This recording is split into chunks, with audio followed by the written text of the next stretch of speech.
நேயர்களின் அன்பலை உங்கள் கோடை பண்பலை 100.5 பண்பலை படைப்பாளிகளில் இனி தேவகோட்டை சேர்மன் மாணிக்க வாசகம் நடுநிலைப் பள்ளியின் மாணவி மாலினி சொல்லும் வாழ்க்கை.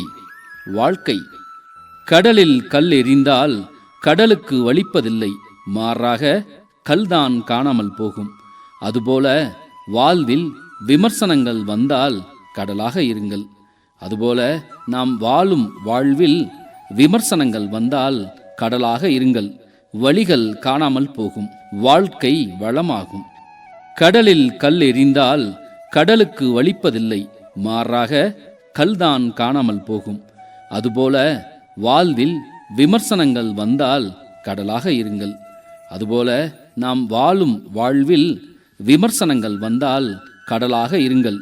வழிகள் காணாமல் போகும், வாழ்க்கை வளமாகும் என வாழ்க்கை தத்துவத்தை வாழ்க்கை என தலைப்பிட்டு கவிதை படைத்திருந்தார் தேவகோட்டை சேர்மன் மாணிக்க வாசகம் நடுநிலைப் பள்ளியின் மாணவியான மாலினி. வெற்றியை போலவே ஒரு தோல்வியும் நல்லதடி, வேப்பம் பூவிலும் சிறு தேன் துளி உள்ளதடி, குற்றம் சொல்லாமல் ஒரு சுற்றம் இல்லையடி, இளையும் புன்னகையால் நீ இருட்டுக்கு வெள்ளையடி, தவறுகள் பண்ணி திருந்திய பிறகுதான் நாகரிகம் பிறந்ததடி, தவறுகள் குற்றமல்ல சரிவுகள் வீழ்ச்சியல்ல பாடம்படி பவள கொடி, உள்ளம் என்பது கவலைகள் நிரப்பும் குப்பை தொட்டி இல்லை, உள்ளம் என்பது பூந்தொட்டியானால் நாளை துன்பமில்லை, புயல் மையம் கொண்டால் மழை மண்ணில் உண்டு, எந்த தீமைக்குள்ளும்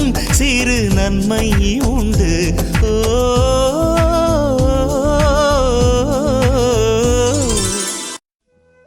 கோடை பண்பலை 100.5 பண்பலை படைப்பாளிகளில் இனி தேவகோட்டை யோகின் சொல்லும் பள்ளிக்கூடம். பள்ளிக்கூடம் அறிவு சுரங்கம் அகழ்ந்தெடுக்க ஆசிரியர் குழாம் துணை இருக்கும். அறிவு சுரங்கம் அகழ்ந்தெடுக்க ஆசிரியர் குழாம் துணை இருக்கும். இனிதே நண்பர் சூழ்ந்திருக்க ஈங்கு கற்றல் இனித்திருக்கும். இனிதே நண்பர் சூழ்ந்திருக்க ஈங்கு கற்றல் இனித்திருக்கும். ஊறுபோட பாடங்கள் பல இருக்க ஊசல் மணந்து தவம் இருக்கும்.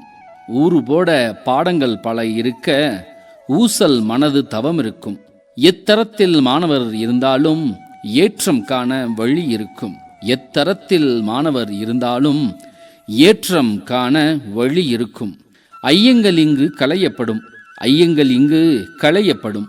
ஒப்பிலா செல்வம் கல்வியதை ஓதி ஒழுங்குற கற்பிக்கும்.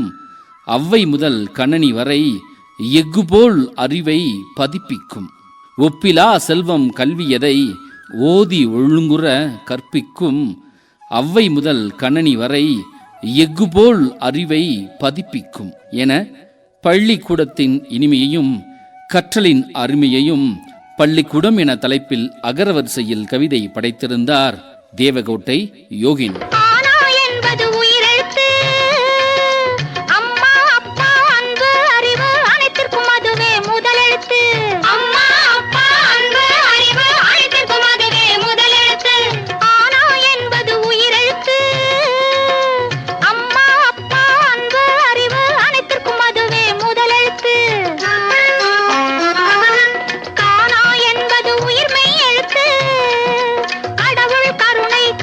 கண்கள்